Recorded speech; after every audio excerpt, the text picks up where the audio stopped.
Good morning students, आप लोगों का मैं प्रियंका बहुत बहुत स्वागत करती हूँ आपके अपने यूट्यूब चैनल पे, दैट इज़ कंप्यूटर वाली मैम। तो आप, आई होप, बहुत बहुत उम्मीद है मुझे इस बात की, क्योंकि मेरी तरफ से पूरी मेहनत है कि मैं आप लोगों को बहुत एग्जाम ओरिएंटेड वीडियोस प्रोवाइड करूँ, बहुत अच्छा कंटेंट प्रोवाइड करूँ इस चैनल पर। ओके, तो आज हम लोग इसी के साथ आगे बढ़ रहे हैं और आज मैं आप लोग के साथ डिस्कस करने जा रही हूँ दिल्ली पुलिस के लिए कुछ एमसीक्यूज जो प्रीवियस ईयर क्वेश्चन से रिलेटेड है। ठीक है, तो आज का हमारा टारगेट दिल्ली पुलिस एग्जाम्स है 2025, जिसके हम कुछ लोग कुछ एमसीक्यूज कवर अप करेंगे। चलिए शुरू करते हैं पहले क्वेश्चन से। अगर आप लोगों को आंसर्स पता है तो आप लोग आंसर्स अपनी नोटबुक पे राइट डाउन कर लेंगे या आप लोग कमेंट कर सकते हैं मेरे बताने से पहले।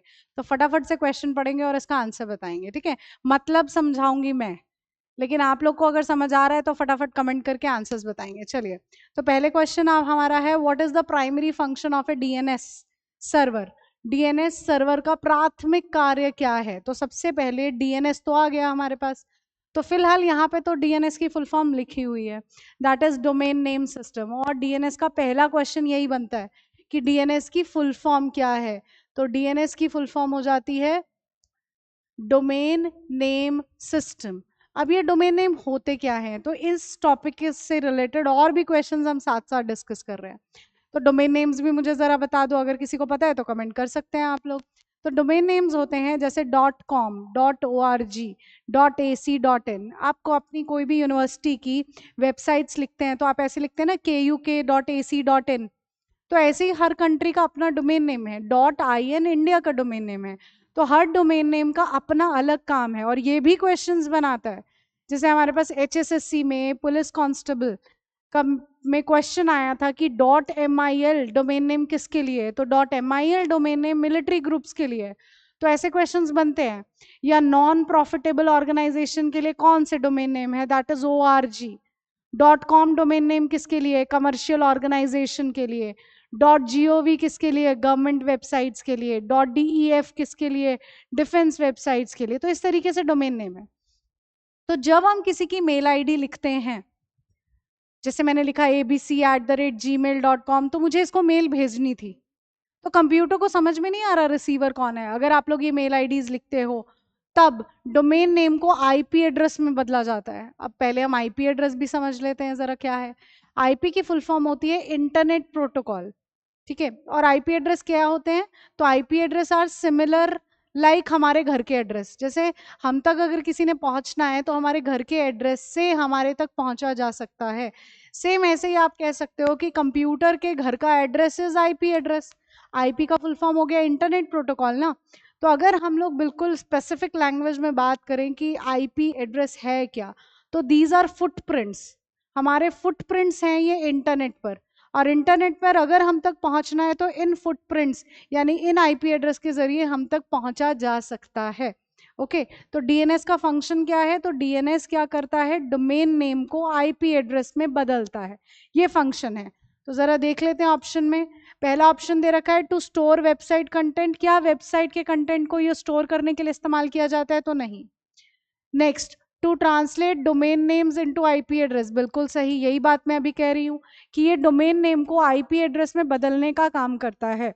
तो ये रहा आपका डीएनएस का फंक्शन। बाकी दे रखा था टू एनक्रिप्ट इंटरनेट ट्रैफिक, तो नहीं।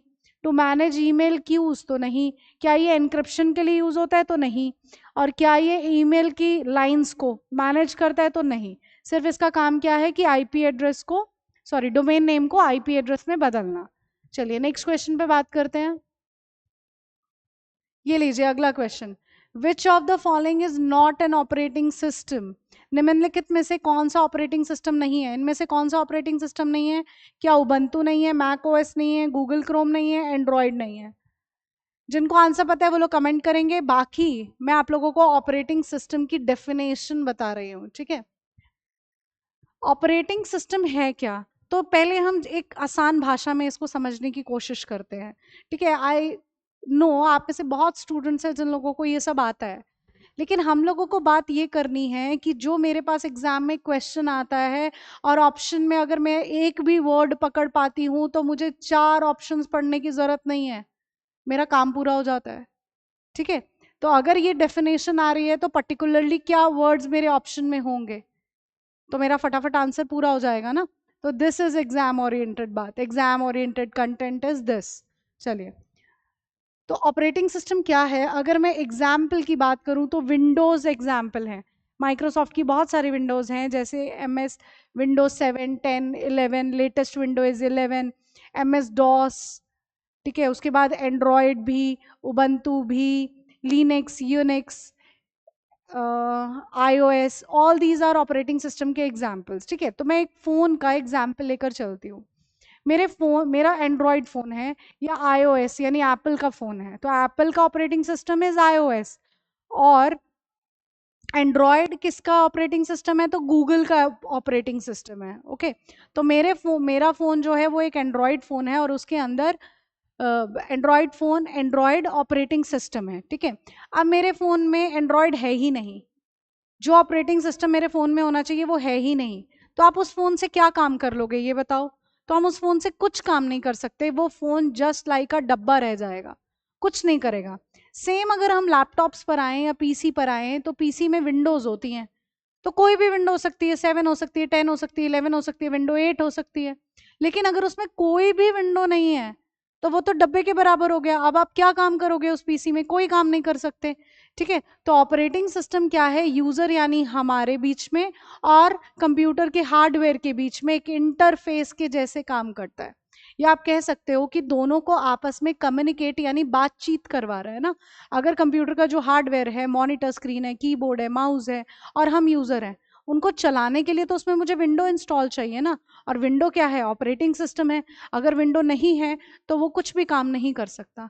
तो यानी यूजर और कंप्यूटर के हार्डवेयर के बीच में जो काम कर रहा है वो ऑपरेटिंग सिस्टम है, और उनके दोनों के बीच में इंटरफेस के जैसे काम करता है, या दोनों को आपस में कम्युनिकेट करवाता है, कम्युनिकेशन करता है। और ये एक सिस्टम सॉफ्टवेयर भी है। सॉफ्टवेयर के बहुत सारे टाइप होते हैं, लेकिन बेसिक दो टाइप होते हैं, एक सिस्टम सॉफ्टवेयर होता है और एक एप्लीकेशन सॉफ्टवेयर होता है। सिस्टम सॉफ्टवेयर वो होता है जो जिसके बिना आपका कंप्यूटर का हार्डवेयर काम नहीं कर सकता, वो सिस्टम सॉफ्टवेयर में आता है। जैसे कंप्यूटर की विंडोज़ हो गई, लैंग्वेज ट्रांसलेटर्स हो गए। लैंग्वेज ट्रांसलेटर कैसे कि कंप्यूटर की भाषा कुछ और है और हमारी भाषा कुछ और है। कंप्यूटर की भाषा 0 1 है और हमारी भाषा हाई लेवल लैंग्वेज है, चाहे हम सी में प्रोग्रामिंग करें, C++ में, कोर जावा में, किसी भी लैंग्वेज में काम करें, लेकिन वो हाई लेवल लैंग्वेज है जिसमें हम लोग अल्फ़ाबेट्स, नंबर्स का इस्तेमाल करते हैं। तो दोनों की भाषा अलग है ना। तो अब तुम अपनी भाषा में कमांड देते रहो कंप्यूटर को, कुछ भी बोलते रहो। सपोज मुझे तमिल आती है, मुझे आप लोगों को पढ़ाना है, आप लोगों को हिंदी और इंग्लिश आती है, तो मैं आपको कैसे पढ़ाऊंगी, मैं तमिल में बोलती रहूँ, आप क्या नोट्स बनाओगे या क्या समझोगे, कुछ नहीं समझ सकते, ठीक है। तो हमें तो एक ट्रांसलेटर चाहिए होगा ना, कि हम आपस में एक दूसरे से बात कर सके। तो ऐसे ही सेम बात कंप्यूटर के साथ है, कंप्यूटर की भाषा 0 1 है और हमारी भाषा क्या है, हाई लेवल लैंग्वेज, जिसमें हम अल्फाबेट्स, नंबर्स और सिंबल्स का इस्तेमाल करते हैं। तो आपस में बातचीत करनी है तो हमें ट्रांसलेटर तो चाहिए ना। तो ट्रांसलेटर के बिना तो हम कुछ काम नहीं कर सकते। तो जिनके बिना कंप्यूटर का हार्डवेयर काम नहीं करता वो सिस्टम सॉफ्टवेयर होते हैं, जो हमें चाहिए ही चाहिए। जैसे एग्जाम्पल विंडोज हैं और लैंग्वेज ट्रांसलेटर्स हैं, ठीक है। तो ऑपरेटिंग सिस्टम एक तरीके का सिस्टम सॉफ्टवेयर है जो कंप्यूटर के हार्डवेयर को मैनेज कर रहा है, दैट मैनेजेस कंप्यूटर हार्डवेयर, जो कंप्यूटर के हार्डवेयर को मैनेज कर रहा है, ओके। हिंदी में मैं डेफिनेशन बोल रही हूँ, अगर किसी को प्रॉब्लम आती है कि भाई हमें हिंदी में लिखना है, तो डेफिनेशन मैंने अभी डिक्टेट की है, तो आप लोग राइट डाउन कर सकते हो कि ये एक सिस्टम सॉफ्टवेयर है और कंप्यूटर के हार्डवेयर को चलाने के लिए काम में लिया जाता है, ठीक है। ये हो गया ऑपरेटिंग सिस्टम। अब इनमें से कौन सा एग्जाम्पल नहीं है ऑपरेटिंग सिस्टम का जी, उबंटू है, मैक ओएस भी है, गूगल क्रोम नहीं है, एंड्रॉयड भी है। गूगल क्रोम क्या है, तो गूगल क्रोम एक वेब ब्राउजर है। और एंड्रॉयड किसका ऑपरेटिंग सिस्टम है, तो एंड्रॉयड है गूगल का ऑपरेटिंग सिस्टम। और उबंटू किसका वर्जन है, तो उबंटू लिनक्स का वर्जन है। और मैक ओएस किसका ऑपरेटिंग सिस्टम है, तो एप्पल का ऑपरेटिंग सिस्टम है। तो एक क्वेश्चन के साथ हम बहुत सारे क्वेश्चंस कवर अप कर रहे हैं, ओके। चलिए नेक्स्ट क्वेश्चन पे चलते हैं। चलिए अगला क्वेश्चन देखिए। Which type of memory is volatile and serve as a temporary storage area for data that the CPU is actively using? किस प्रकार की मेमोरी वॉलेटाइल होती है, वॉलेटाइल यानी अस्थिर, और सीपीयू द्वारा सक्रिय रूप से उपयोग किए जा रहे डेटा के लिए एक अस्थायी भंडारण क्षेत्र के रूप में कार्य करती है। तो इसके लिए हम दो तीन चीजें समझते हैं पहले जरा, फिर हम क्वेश्चन का आंसर करेंगे। सबसे पहले मुझे वॉलेटाइल का मतलब पता होना चाहिए, वॉलेटाइल क्या होता है। तो वॉलेटाइल का मतलब, अगर हम नॉर्मल लैंग्वेज में वॉलेटाइल का मतलब समझें, ये क्वेश्चन भी आता है what do you mean by volatile, तो डेफिनेशन इंपॉर्टेंट है। वॉलेटाइल होता क्या है? तो वॉलेटाइल का मतलब है कि अगर आप पीसी में कुछ भी काम कर रहे थे, कुछ भी काम किया और लाइट चली गई और मैंने उसको सेव नहीं किया था, तो वो डाटा इरेज हो जाएगा, उड़ जाएगा। बिजली के चले जाने पर जब डाटा उड़ जाए, इरेज हो जाए, दैट इज वॉलेटाइल। ठीक है, तो इसकी डेफिनेशन भी इंपॉर्टेंट है। Data erased on elasticity of, बिजली के चले जाने पर डाटा का उड़ जाना, उसे वॉलेटाइल कहते हैं। और जो रैम है वो एक वॉलेटाइल मेमोरी है। ठीक है, रोम नॉन वॉलेटाइल होती है, रैम टेम्पररी भी है और रोम परमानेंट होती है। और रैम का full form random access memory है, और ये रीड और राइट मेमोरी है, यानी आप फाइल को पढ़ भी सकते हो और वहां पर एडिटिंग भी कर सकते हो। तो यहाँ आंसर क्या बन जाता है? रैम। चलिए, इतना लंबा चौड़ा क्वेश्चन था, आंसर इतना सही था। वॉलेटाइल कौन है इनमें से? रैम है वॉलेटाइल, बस खत्म। चलिए आगे बात करते हैं। लीजिए, आईपी एड्रेस पे क्वेश्चन आ गया है। तो क्वेश्चन से पहले हम कुछ इंपॉर्टेंट चीजें और डिस्कस करते हैं, अदर क्वेश्चंस और। तो पहले तो मुझे आईपी का फुल फॉर्म चाहिए, दैट इज इंटरनेट प्रोटोकॉल। और आईपी दो टाइप का होता है, आईपी एड्रेस। और आईपी एड्रेस क्या है? अभी अभी मैंने बताया, ये फुटप्रिंट्स हैं हमारे इंटरनेट पे। ठीक है, और ये दो टाइप का है आईपी एड्रेस, एक IPv4 है और एक IPv6 है। मतलब internet protocol version 4, internet protocol version 6। अब यहाँ से क्वेश्चन आता है कि भाई ये कौन सा, कितने बिट्स का है, ये क्वेश्चन आता है। तो कितने बिट्स का है ये भी लिखते हैं हम लोग जरा, बहुत इंपॉर्टेंट क्वेश्चन है, डिफरेंट एग्जाम में बिट्स तो पूछे ही जाते हैं। IPv वर्जन 4 32 बिट्स का है, और IPv वर्जन 6 128 बिट्स का है। ठीक है, अब क्वेश्चन पे चलते हैं जरा। Which of the following IP address is valid IPv version 6 address? इनमें से कौन सा वैलिड IPv वर्जन 6 एड्रेस है? तो देखो ये वाला वैलिड है। जो IPv वर्जन 6 होता है वो इस तरीके से काफी लंबा चौड़ा लिखा हुआ होता है, और इसमें अगर तुमको दिख रहा है तो हम लोगों ने ABCD, तुम्हें दिख रहा होगा AE, ये दिख रहा है ना BD, इस तरीके से। तो ये क्वेश्चन एग्जाम्स में बनता है, बैंकिंग में भी बना है, क्वेश्चन है कॉम्पिटेटिव एग्जाम में, कि जो IPv वर्जन 6 का आपका वर्जन है, पहला क्वेश्चन तो यही है कितने बिट्स का है, दूसरा क्वेश्चन यही है कि इसका फॉर्मेट कैसा है। तो फॉर्मेट अगर आप देखो तो इसमें ABCD का इस्तेमाल हो रहा है, तो वो तो हेक्साडेसिमल होता है। हेक्साडेसिमल क्या नंबर होते हैं, वो इससे पिछले वाली वीडियोस आप लोग चेकआउट करेंगे, नंबर कन्वर्जन्स, तो मैंने उसमें पूरा नंबर कन्वर्जन्स में पढ़ाया है, हेक्साडेसिमल भी क्या है, ऑक्टल भी क्या है, कन्वर्जन कैसे करते हैं, वो सब हमने वहां कवर अप किया है। ओके, तो ये हमारा क्वेश्चन है कि IPv वर्जन 4 का फॉर्मेट कैसा है। तो जी, फॉर्मेट इसका हेक्साडेसिमल फॉर्मेट है, क्योंकि नंबर के साथ साथ ABCD का इस्तेमाल कर रहे हैं। और हेक्साडेसिमल में टोटल 16 नंबर होते हैं, 0 to 9 तो नंबर होते हैं, लेकिन 10 to 15 को हम डिनोट करते हैं, वो अल्फाबेट में डिनोट करते हैं, that is A to F, ऐसा कुछ। इसके साथ साथ एक क्वेश्चन और कवर कर लेते हैं, जो काफी एग्जाम्स में पूछा जाता है, कि IPv वर्जन 4 का फॉर्मेट कैसा होता है, ये भी देख लेते हैं जरा हम। तो इसके लिए हमें तीन बातें समझनी होती हैं। अगर ये तीनों के तीनों पॉइंट्स करेक्ट हैं, तभी वो IPv वर्जन 4 का करेक्ट फॉर्मेट बनाता है। ऐसा नहीं है कि तीनों में से कोई एक पॉइंट ओके है तो बना दो जी, ऐसा नहीं, तीनों पॉइंट वैलिड होने चाहिए। तीन पॉइंट क्या है? पहला, कि इसके अंदर 4 ऑक्टेट्स होने चाहिए। दूसरा पॉइंट क्या है? सेपरेशन के लिए डॉट का इस्तेमाल होगा, जैसे यहाँ पे कॉलन का इस्तेमाल हो रहा है ना, तो इस तरीके से डॉट का इस्तेमाल होगा। और तीसरा क्या पॉइंट है कि हर एक ऑक्टेट की रेंज 0 से लेके 255 कैरेक्टर्स के बीच में होनी चाहिए। अब ये तीन पॉइंट हमें समझने पड़ेंगे।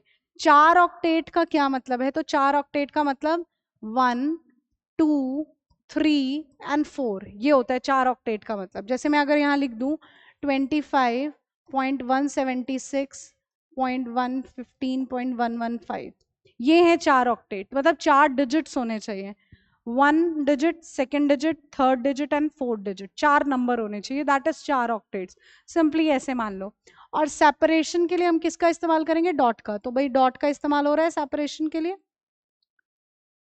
और हर ऑक्टेट की रेंज, हर एक ऑक्टेट की जो रेंज है वो 0 से लेके 255 के बीच में ही होनी चाहिए, ठीक है? तभी हम उसको वैलिड आईपीवी वर्जन 4 मानेंगे। ये बहुत इंपॉर्टेंट क्वेश्चन है।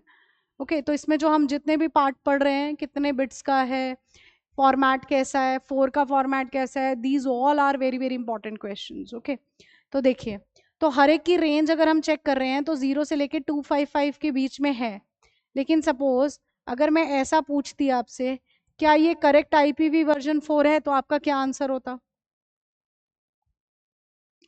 तो पहले हम देखते क्या इसमें 4 ऑक्टेट हैं, तो 1 2 3 4 5, 5 हो गए भाई, तो गलत हो गया। दूसरा हम देखते कि इनकी सेपरेशन के लिए डॉट इस्तेमाल होना चाहिए, तो डॉट यहाँ यूज हो रहा है, यहाँ हो रहा है, यहाँ हो रहा है, यहाँ नहीं हो रहा, कॉलन आ गया, तो गलत हो गया। अब हर एक की रेंज 0 से लेकर 255 के बीच में होनी चाहिए, तो देखो यहाँ पर इसकी रेंज नहीं है, तो गलत ही हो गया ना ये। तो ये जो पहला वाला यहाँ ऑप्शन दे रखा था 192.168.1.1, ये आईपीवी वर्जन 4 था, ये 6 था। अब इसमें चेक करते हैं, ठीक है? ये देखिए, क्या ये करेक्ट आईपीवी वर्जन 4 है? तो पहला पॉइंट, क्या इसमें 4 ऑक्टेट्स हैं? तो 1 2 3 4 है। लेकिन क्या ये सेपरेटेड बाय डॉट है? तो हाँ जी, सेपरेशन के लिए डॉट का इस्तेमाल हो रहा है। लेकिन क्या हर एक ऑक्टेट की रेंज 0 से लेकर 255 के बीच में है? तो भाई इसकी नहीं है, ये 256 हो गया, तो ये करेक्ट आईपीवी वर्जन 4 का फॉर्मेट नहीं है। ओके, चलिए एक बार दोबारा क्वेश्चन सुन लीजिए, क्योंकि क्वेश्चन के साथ हमने बहुत सारे कॉन्सेप्ट कवर अप कर लिए, इसलिए। क्या है इनमें से कौन सा वैलिड आईपीवी वर्जन 6 एड्रेस है? तो ये वाला है। तो इस क्वेश्चन का फिलहाल आंसर ये बन जाता है। ओके, चलिए आगे बात करते हैं। ये लीजिए अगला question. In MS Word, which of the following option allow you to create a personalized letter for multiple recipients using data from a spreadsheet? MS Word में निम्नलिखित में से कौन सा विकल्प आपको एक स्प्रेडशीट से डेटा का उपयोग करके कई प्राप्तकर्ताओं के लिए एक व्यक्तिगत पत्र बनाने की अनुमति देता है? देखिए, इसका मतलब क्या है कि जब आपको एक डॉक्यूमेंट है, कोई भी एक लेटर है, उसको आपको मल्टीपल पर्सन, बहुत सारे लोगों को भेजना है, ठीक है? तब किसका इस्तेमाल किया जाता है? तब आप एक पर्सनलाइज्ड, अपना पर्सनलाइज्ड एक लेटर बना रहे हो, तो उसके लिए किसका इस्तेमाल करते हैं? तो उसके लिए हम लोग मेल मर्ज का इस्तेमाल करते हैं, ठीक है? तो आंसर इस क्वेश्चन का हो जाता है मेल मर्ज।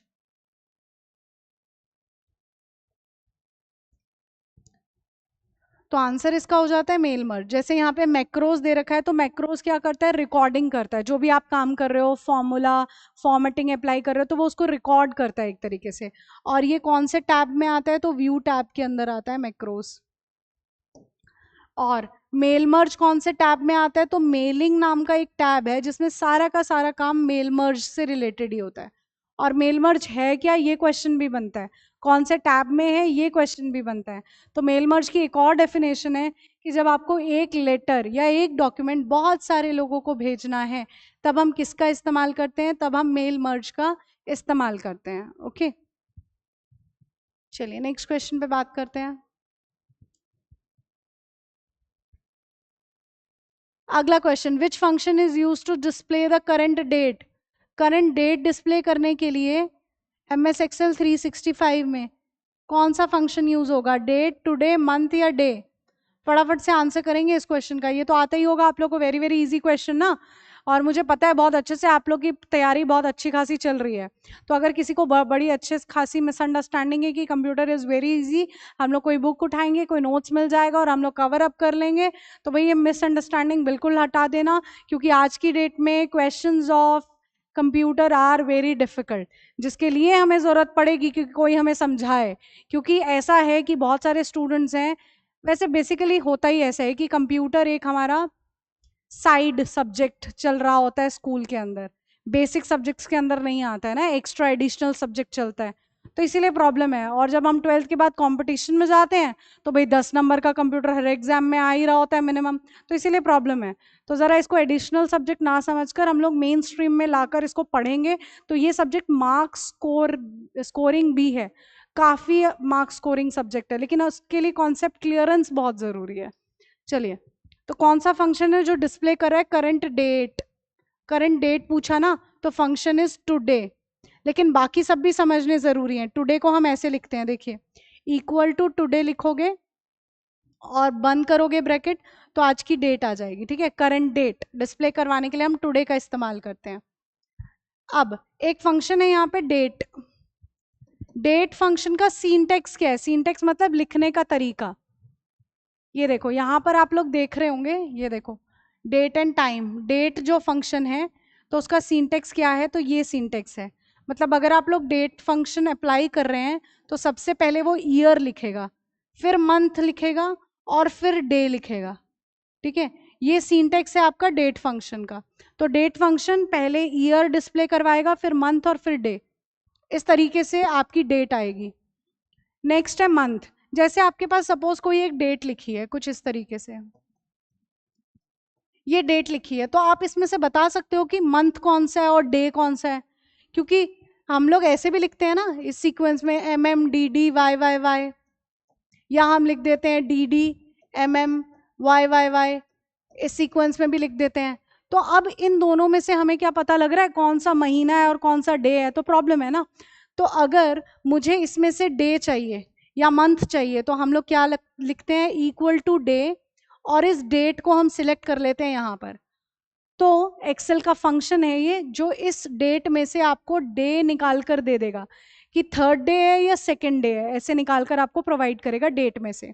और मंथ, अगर मैं इक्वल टू मंथ लिख रही हूँ और इस डेट को सिलेक्ट कर रही हूँ तो इस डेट में से वो मंथ प्रोवाइड करेगा कि दूसरा महीना है या तीसरा महीना है। इस तरीके से ये फंक्शन है। फिलहाल करंट डेट के लिए हम लोग टुडे का इस्तेमाल करते हैं, ठीक है। ऐसे ही में हमारे पास एक और फंक्शन है, that is now function. Now function भी पता होगा, अगर पता है तो जल्दी से कमेंट करेंगे नाउ फंक्शन क्या करता है। तो नाउ फंक्शन आपका करंट डेट एंड टाइम ये डिस्प्ले करवाता है, current date and time. Next question, which of the following protocol is commonly used for sending and receiving emails between the servers? कौन सा प्रोटोकॉल है जिसको हम लोग इस्तेमाल करते हैं सेंडिंग एंड रिसीविंग के लिए ईमेल्स का बिटवीन द सर्वर? थोड़ा सा क्वेश्चन इधर उधर है लेकिन हम बात समझ लेते हैं। देखिए, पहले तो मैं इनकी फुल फॉर्म्स पर बात कर रही हूँ। HTTP is hyper text transfer protocol. इसके बाद TCP फुल फॉर्म हो गया ट्रांसमिशन कंट्रोल प्रोटोकॉल। SMTP हो गया simple mail transfer protocol. FTP हो गया फाइल ट्रांसफर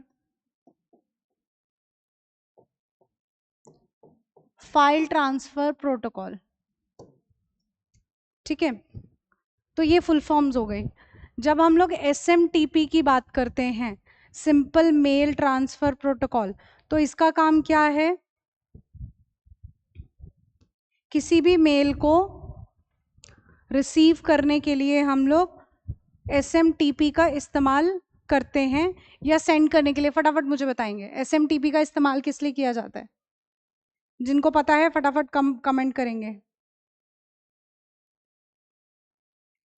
SMTP जो प्रोटोकॉल है, क्या वो मेल को सेंड करने के लिए इस्तेमाल की जाती है या रिसीव करने के लिए? तो SMTP जो है उसका हम लोग इस्तेमाल करते हैं टू सेंड ईमेल। मेल को सेंड करने के लिए हम लोग इस्तेमाल करते हैं। ऐसे ही मेल को रिसीव करने के लिए भी ईमेल प्रोटोकॉल्स हैं। रिसीव करने के लिए दो प्रोटोकॉल हैं, एक है पॉप और एक है IMAP, IMAP। पॉप का full form HSSC, police constable, post office protocol. IMAP का है internet message access protocol, post office protocol.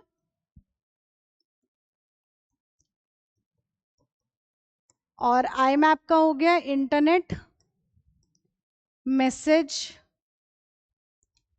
Access protocol. ठीक है,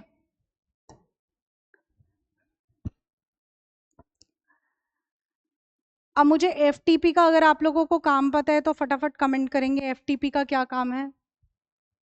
फिलहाल हमारा क्वेश्चन है which of the following protocols is commonly used for sending end receiving emails between server.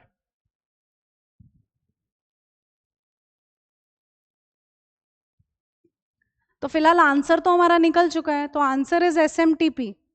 लेकिन मुझे पता होना चाहिए कि FTP का काम क्या है। फिलहाल सेंडिंग और रिसीविंग के लिए यहाँ पर एक ही प्रोटोकॉल है, दैट इज SMTP। लेकिन अगर हम पर्टिकुलरली बात करें तो सेंडिंग के लिए अलग प्रोटोकॉल है ईमेल के, रिसीविंग के लिए अलग प्रोटोकॉल है। मेल को सेंड करने के लिए SMTP है और रिसीव करने के लिए पॉप और IMAP होता है। लेकिन यहाँ पर ऐसा कुछ ऑप्शन में दे नहीं रखा, तो इसीलिए आंसर SMTP बन जाएगा। और FTP का काम होता है, वैसे बेसिक दो काम है FTP के, एक डाउनलोडिंग है और एक अपलोडिंग है। तो फाइल से रिलेटेड कुछ भी काम करना है FTP काम करेगा। और इन क्वेश्चंस के फुल फॉर्म भी आते हैं इन प्रोटोकॉल्स के, दीज आर इंपॉर्टेंट। चलिए आगे बात करते हैं। नेक्स्ट क्वेश्चन देखिए। सबसे पहले मैं आपको CC का काम बता देती हूँ, उसके बाद हम ये सब लंबा चौड़ा सब कुछ पढ़ेंगे। पहले हम लोग को CC का काम समझ लेते हैं। तो जब हम लोग ईमेल भेजते हैं, ईमेल का फुल फॉर्म क्या होता है? Electronic mail. ईमेल का फाउंडर कौन है? तो Ray Tomlinson. Ray Tomlinson email का फाउंडर है। ओके, जब हम कंपोज मेल करते हैं तो वहां पे 2 लिखा होता है, CC लिखा होता है और BCC लिखा होता है। ठीक है, ये लिखा होता है। तो 2 में आप डायरेक्ट मेल भेजते हैं, किसी को भी भेज रहे हैं। ये कॉन्सेप्ट जरा अच्छे से सुनना, दिल्ली पुलिस के लिए this is very very important. चाहे आप पंजाब के लिए भी प्रिपेयर कर रहे हो, still it is very important. तो स्टेट एग्जाम्स के लिए भी ईमेल का ये CC एंड BCC वाला कॉन्सेप्ट इज इंपॉर्टेंट। चलिए, तो मुझे डायरेक्ट मेल भेजनी है, तो मैं सबकी मेल आईडीज किस में रखूंगी? 2 में रखूंगी। ओके, तो 2 में एक दिन में या एक टाइम पर आप कितने लोगों को मैक्सिमम मेल भेज सकते हैं? एक दिन में या एक टाइम पर आप कितने लोगों को 2 में मेल आईडीज लिख रहे हैं, सेपरेशन कॉमा से होता है, तो कितने लोगों को मेल भेज सकते हैं? तो भाई 500 लोगों को मेल भेज सकते हैं। लेकिन 500 जो मेल आईडीज हमने 2 में लिखी है एक टाइम पर, जिन लोगों को हम मेल भेज रहे हैं, वो फ्री ऑफ कॉस्ट है। 501 मेल भी आप भेज पाओगे, लेकिन वो कॉस्ट पर है, और इनकी कॉस्ट डॉलर्स में रहेंगी। ओके, करेंसी डॉलर में है।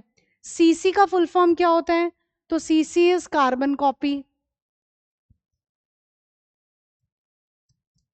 और BCC क्या होता है? Blind carbon copy. तो फुल फॉर्म के क्वेश्चंस भी आते हैं, फुल फॉर्म के क्वेश्चंस हमारे पूरे हो गए। और एक टाइम पर आप 2 में कितने लोगों को मेल आईडीज लिख सकते हैं, कितने लोगों को मेल भेज सकते हैं? That is 500। उसके बाद पेड हो जाएगी मेल। अब आगे क्या बात आती है कि ये 3 है क्या है? जैसे मेरा कोई टीम लीडर है, टीम लीडर ने मुझे कहा मेरी टीम में 10 मेंबर्स हैं, उनको मेल भेजनी है। तो टीम लीडर ने मुझे कहा है, तो टीम लीडर को मैं CC में रखूंगी, और जो मेरे टीम के 10 मेंबर्स थे उनको मैं 2 में रखूंगी मेल भेजने के लिए। ठीक है, अब उन 10 मेंबर्स में से एक बंदा टीम लीडर के पास चला गया और उसने कहा जी मुझे तो मेल मिली ही नहीं, मुझे तो रिसीव ही नहीं हुई मेल। अब जो टीम लीडर है वो क्या मुझे कॉल करके बोलेगा कि क्या आपने इसको मेल भेजी थी या नहीं? पूछेगा नहीं। उसके पास एक कॉपी सेंड हुई है मेल की, इसीलिए मैंने उसको CC में रखा था, ताकि उसको पता हो कि किन लोगों को मेल भेजी गई और किस तरीके की मेल भेजी गई है। तो जब आप एक कॉपी ऑफ मेल किसी को भेज रहे हो तो उसको आप CC में रखते हो। This is also a question, कि जब आप किसी को कॉपी ऑफ अ मेल भेज रहे हो तो उसकी मेल आईडी कहाँ होगी? CC में होगी। ओके, तो 2 और CC दोनों आपस में एक दूसरे को देख सकते हैं कि किसकी मेल आईडी रखी गई है। अब BCC की बात करते हैं। जो मेरी कंपनी थी उसका कोई हेड होगा, CEO होगा, तो उसकी ऑर्गेनाइजेशन, उसको पता होना चाहिए कि किस तरीके की ऑफिशियल मेल एक दूसरे टीम में भेजी जा रही है, क्लाइंट्स को भेजी जा रही है या एम्प्लॉयज़ को भेजी जा रही है, तो उसको हम बीसीसी में रखेंगे। तो बीसीसी में जिसकी भी मेल आईडी आप रख रहे हो उसको हाइड करके मेल भेजी जाती है। तो बीसीसी वाला टू और सीसी में जिसकी भी मेल आईडी रखी गई है उसे देख सकता है कि कौन कौन है टू में और कौन कौन है सीसी में। लेकिन टू और सीसी वाले नहीं देख पाते कि बीसीसी में किसकी मेल आईडी रखी गई है। ठीक है, तो जब आप किसी को हाइड करके मेल भेजते हैं तब उसे बीसीसी में रखा जाता है। तो टू और सीसी वाले नहीं देख पाते कि बीसीसी में किसकी आईडी है, लेकिन बीसीसी वाला टू एंड सीसी को देख सकता है और टू और सीसी आपस में एक दूसरे को देख सकते हैं। ये जो मैं इतनी लंबी चौड़ी कहानी आपको सुना रही हूँ, इस पर बेस में एक क्वेश्चन पूछने वाली हूँ आप लोगों से। तो आई होप आप लोग को समझ में आ गया होगा और आप मुझे ज़रा इस क्वेश्चन का आंसर बताएंगे ज़रा ये पढ़कर कि सीसी का क्या काम है।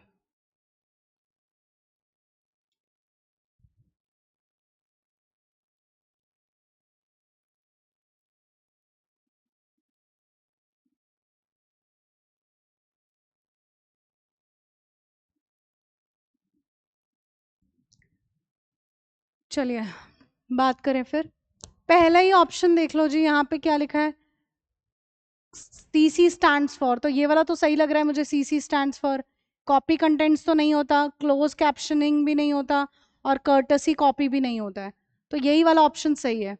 और आगे क्या दे रखा है कि it stand for carbon copy, ठीक है, and is use to include additional recipients who should be informed about the email. ठीक है, तो मतलब एक कॉपी आप भेज रहे हो ना किसी को, तो आपने एक एडिशनल रेसिपिएंट रखा है, एक ऐसे एडिशनल रिसीवर रखा है जिसको ये पता चल रहा है कि आपने किस तरीके की मेल बाकी लोगों को भेजी है ना।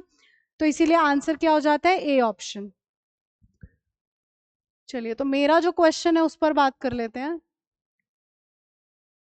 टू में लिखा हुआ है abc@gmail.com,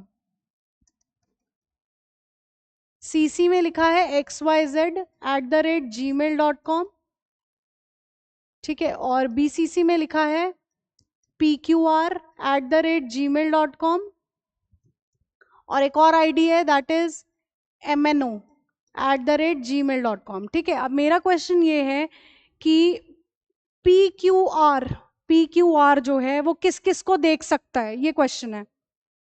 ये PSSB क्लर्क का क्वेश्चन है।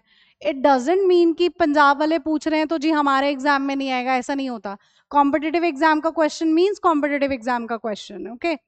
हाँ जी, तो PQR जो है वो किस किस को देख सकता है, क्वेश्चन मेरा ये है। फटाफट से कमेंट करेंगे, फिर मैं आप लोग को एक्सप्लेनेशन दे रही हूँ इस चीज की। तो जी टू और सीसी आपस में एक दूसरे को देख सकते हैं और बीसीसी टू और सीसी को देख सकता है। ठीक है, तो PQR किसको देख पाएगा, PQR ABC को भी देख पाएगा और XYZ को भी देख पाएगा। क्वेश्चन अगेन ये है, क्या PQR MNO को देख पाएगा, नहीं देख पाएगा। बीसीसी में अगर आप 10 लोगों की मेल आईडी लिख रहे हो तो वो 10 लोग आपस में एक दूसरे को नहीं देख सकते, तो ना PQR MNO को देख सकता है ना MNO PQR को देख सकता है, लेकिन ये दोनों टू और सीसी वालों को देख सकते हैं। ठीक है, ये जरा कॉन्सेप्ट ध्यान रखेंगे, कौन किसको देख सकता है कौन किसको नहीं देख सकता है, ओके। चलिए आगे बात करें नेक्स्ट क्वेश्चन पर। अच्छा, ये तो मैंने अभी अभी आप लोग को डिस्कस किया था, लीजिए फटाफट आंसर हो जाएगा इसका। तो कि करंट डेट और टाइम कौन डिस्प्ले करवाता है, तो करंट डेट और टाइम नाउ डिस्प्ले करवाता है, simple. Next question, dash monitors use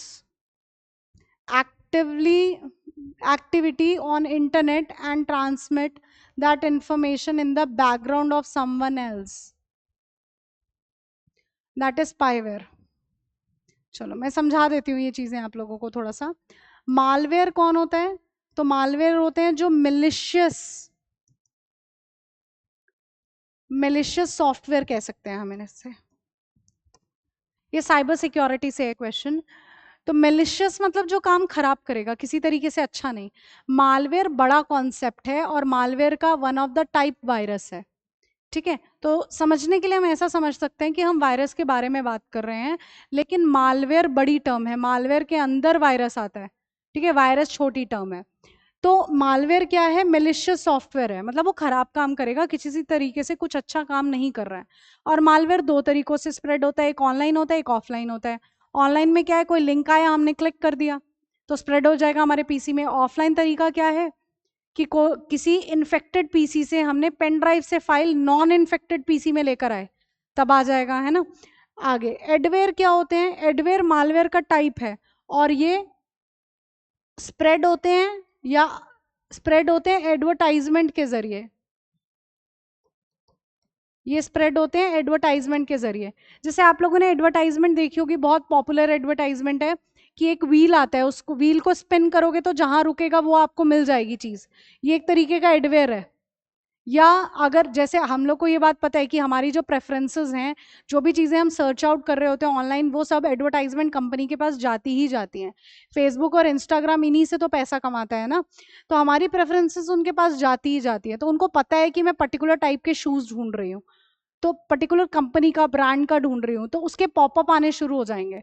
तो पॉपअप यानी इस तरीके के बीच में बॉक्सेस खुलने लग जाएंगे, एड्स आने लग जाएंगी, और उन पर मैं जिस ब्रांड का ढूंढ रही थी वहां पे 80% ऑफ दिखा रहा है। तो 80% ऑफ कौन सा ब्रांड दे देता है, या 90% ऑफ दिखा रहा है? तो अगर ऐसा दिखेगा और मैं ऐसा चाह रही थी तो मैं क्लिक करके देखूंगी भी, तो मैं क्लिक कर दूंगी। और उन सभी को हमारी परमिशन, हमारे एक्सेस की जरूरत होती है, क्लिक की जरूरत होती है। तो हम उसे क्लिक करके खोल लेते हैं और हमारे पीसीस के अंदर एडवेयर आ जाता है। तो जो एडवर्टाइजमेंट के जरिए आता है वो एडवेयर होता है। अब स्पाईवेयर क्या होता है? तो स्पाईवेयर काम करता है सीसीटीवी के जैसे। सीसीटीवी रिकॉर्डिंग कर रहा है ना यूजर की एक्टिविटीज, जो भी कोई काम हो रहा है उसको रिकॉर्ड करना, ये सीसीटीवी का काम है। लेकिन सीसी अगर मेरी क्लास में स्टूडेंट्स बैठे हैं तो उन स्टूडेंट्स पर नजर रखी जा सकती है कि क्या काम किया जा रहा है। लेकिन अगर वो लैपटॉप लेकर बैठे हैं तो उन लैपटॉप्स पर नहीं देखा जा सकता कि वो लैपटॉप पे क्या काम कर रहे थे। तो इसीलिए आपने प्राइवेट ऑर्गेनाइजेशंस में सुना होगा कि लैपटॉप्स या डेस्कटॉप एम्प्लॉयज को दिया जाता है कि लैपटॉप दे दिया, ये तुम्हारा लैपटॉप है, तुम अपने घर ले जा सकते हो। वो घर तो लेके जा सकता है, लेकिन वो अपना पर्सनल काम नहीं कर सकता उसमें। कि अगर तुम उसको कहो कि वो मूवी लगा के बैठा है या अपनी जीमेल आईडी ओपन कर रहा है तो नहीं कर सकता, क्योंकि उनके अंदर स्पाईवेयर इंस्टॉल होता है। जो भी एक्टिविटी की जा रही है वो सब रिकॉर्ड हो रही है, क्योंकि उन कंपनीज के लिए उनका डाटा इज वेरी इंपॉर्टेंट ना। तो डाटा अगर आपके पास है, उनका लैपटॉप है, तो आप कहीं पर भी सेंड आउट कर सकते हो। तो आप जो भी काम कर रहे हो उन पीसीज में वो रिकॉर्ड हो रहा है, और वो सारा का सारा टेक्निकल टीम के पास जा रहा होता है। चाहे आप बाहर से कोई पेन ड्राइव अटैच करोगे, जीमेल ओपन करोगे, इंस्टा भी चलाओगे, तब भी टेक्निकल टीम के पास मैसेज जाएगा, और टेक्निकल टीम अपने वहां अपने एंड से आपका पीसी बंद कर सकती है। ठीक है, तो उनमें स्पाईवेयर इंस्टॉल होता है। तो स्पाईवेयर का क्या काम है कि वो यूजर की एक्टिविटीज को मॉनिटर कर रहा है, और मॉनिटर कैसे कर रहा है? वो बैकग्राउंड पे मॉनिटर कर रहा है। ठीक है, तो यहाँ पर यही क्वेश्चन था ना कि डैश मॉनिटर, कौन मॉनिटर कर रहा है एक्टिविटी ऑन द इंटरनेट? जो भी आप काम कर रहे हो, कोई इंफॉर्मेशन अगर आपने भेजी है तो बैकग्राउंड में वो वर्क कर रहा है, तो कौन है वो? स्पाईवेयर है। अब आते हैं स्पैम पे। स्पैम क्या है? हमारे पास स्पैम कॉल्स आती हैं, कंपनी के स्पैम मैसेजेस आते हैं। तो स्पैम जो कॉल्स हैं या मैसेजेस हैं वो बल्क में आते हैं और अनवांटेड होते हैं। ईमेल्स कह सकते हैं हम, मैसेजेस कह सकते हैं, या हम इनको जंक भी कह सकते हैं ना। तो ये जंक भी होते हैं। या तो अगर पूछा जा रहा है स्पैम क्या है, तो आपके ऑप्शंस में ये लिखा होगा, या लिखा होता है अनसॉलिएटेड ईमेल्स। ये दो चीजें मिलती हैं आपको अगर स्पैम पे भी क्वेश्चन आता है। ठीक है, वैसे स्पैम बेसिकली क्या है? जो कंपनी के बल्क में मैसेजेस आते हैं। जियो का कनेक्शन यूज कर रहे हो तो सभी जियो वालों के पास सेम मैसेजेस जा रहे हैं। कंपनी के जो मैसेजेस आते हैं, ईमेल आती हैं जो, दीज आर स्पैम। ओके, चलिए आगे बात करते हैं। A storage device which loses data when power supply is stopped is called dash memory.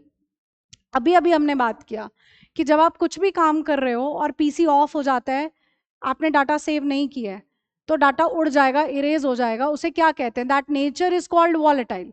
तो यही पूछा है, a storage device which loses data, जिसमें से डाटा लूज हो जाता है जैसे ही पावर सप्लाई रुक गई है। तो वो कौन सी मेमोरी होती है जी? वो वॉलेटाइल मेमोरी होती है। ठीक है, तो वॉलेटाइल मेमोरी होती है जिसमें डाटा इज इरेज्ड। बिजली के चले जाने पर डाटा का उड़ जाना।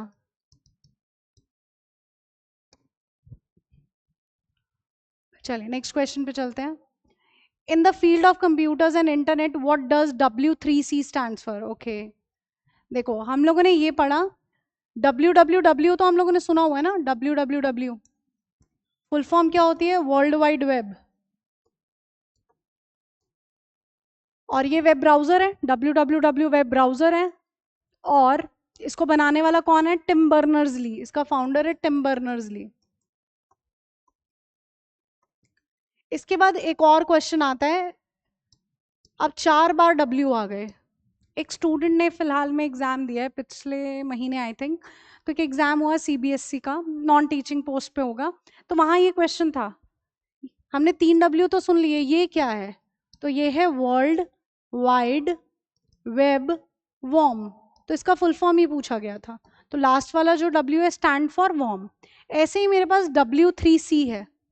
W3C मतलब WWWC. तो इसमें क्वेश्चन आता है W3C में C स्टैंड्स फॉर. C का फुल फॉर्म क्या है? तो C का फुल फॉर्म इज कंसोर्टियम. और कंसोर्टियम का मतलब होता है एन ऑर्गेनाइजेशन. तो फुल फॉर्म देख लेते हैं, ये राजी, वर्ल्ड वाइड वेब कंसोर्टियम. और कंसोर्टियम का मतलब होता है N organisation.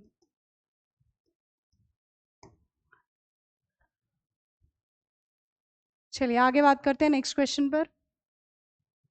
What is firewall? Okay, तो ऑप्शन पढ़ने से पहले मैं फायरवॉल आपको समझा देती हूँ, फिर हम लोग आंसर्स पढ़ेंगे.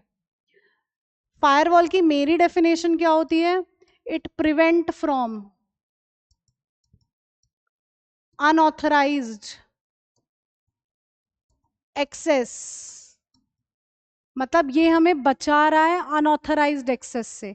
अनऑथराइज्ड एक्सेस मतलब जो थर्ड पार्टी है, जिन लोगों को हमने अपना लॉगिन आईडी और पासवर्ड नहीं दे रखा, उससे बचाता है. अब कैसे? जैसे मान के चलो मैंने अपना व्हाट्सएप लॉगिन मेरे फोन में कर रखा है, या मैंने अपनी मेल आईडी मेरे फोन में खोल रखी है.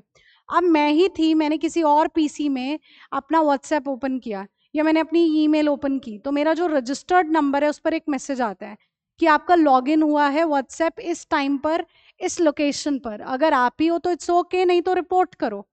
This is because of internal firewall, क्योंकि उसको ऐसा लग रहा है कि कोई थर्ड पार्टी है जो आपका व्हाट्सएप या ईमेल एक्सेस करने के लिए ट्राई कर रही है. लेकिन आप ही हो तो ओके फाइन, अगर नहीं हो तो आप रिपोर्ट करते हैं. Okay, this is because of firewall. तो फायरवॉल का क्या काम हो गया कि ये हमें अनऑथराइज्ड एक्सेस से बचा रहा है, थर्ड पार्टी एक्सेस से बचा रहा है. और वो कौन लोग हैं?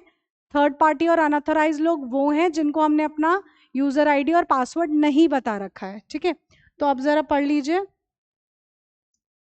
अ system that scans and remove virus from a computer. गलत भाई, ये तो एंटीवायरस होता है. A system that prevent. आलो जी, ये मेरी डेफिनेशन है और यही मुझे ऑप्शन में मिल गया. यही मिलेगा आपको ऑप्शंस में. कंप्यूटर वाली मैम जो चैनल है ना, दिस इज, इसीलिए मैं बार बार कह रही हूँ, this is exam oriented, content oriented. Because of this हम लोग इतनी ही बात पढ़ेंगे. मेरी डेफिनेशन हमेशा से इतनी है. कहीं आप लोग ऑफलाइन स्टूडेंट्स भी जुड़े होंगे मेरे इस चैनल पर, तो आप लोग को पता होगा ये बात. चलिए, which of the following. Okay, again BCC का फुल फॉर्म ये हम लोगों ने पढ़ ही लिया. BCC is blind carbon copy. तो ये रहा ब्लाइंड. ओके, ये रहा second option, blind carbon copy. तो BCC stands for blind carbon copy. Next question, ये भी हम लोगों ने पढ़ लिया है. एन IPv4 एड्रेस कितना लॉन्ग होता है? IPv4 तो 32 बिट्स का होता है ना. और IPv6 कितने का होता है? 128 बिट्स का. ऐसे ही मेरे पास एक मैक एड्रेस भी होता है. मैक एड्रेस एक फिजिकल एड्रेस होता है, और मैक का फुल फॉर्म होता है मीडिया एक्सेस कंट्रोल. दो तरीके की एड्रेसिंग होती है ना, IP एड्रेस लॉजिकल एड्रेस होता है और मैक एड्रेस फिजिकल एड्रेस होता है. ठीक है, तो मैक एड्रेस कितने बिट्स का होता है? 48 बिट्स का होता है. फिलहाल यहाँ पर IPv4 पूछा गया था, तो 32 बिट्स. देखो बाइट भी मेंशन है, बाइट अलग यूनिट है, बिट्स अलग है, तो ये भी कंफ्यूजन के लिए ध्यान रखेंगे ये चीजें. चलिए अगला क्वेश्चन. ओके, तो चलिए आज के लिए हम लोग इतना ही रखते हैं, फिर हम आगे कुछ MCQs और डिस्कस करेंगे. तो अगर आप लोग को ये क्लासेस बहुत आप लोगों की यूजफुल लग रही हैं, तो आप चैनल को सब्सक्राइब भी कर सकते हैं और आगे फॉरवर्ड भी करिए, ताकि और स्टूडेंट्स भी मेरे साथ जुड़ सकें, क्योंकि सब्सक्राइबर होना is very very important. Okay, तो इसलिए चलते रहिए कंप्यूटर वाली मैम के साथ, और आप लोगों बिल्कुल सिलेक्शन की तरफ बढ़ते रहेंगे. Thank you so much.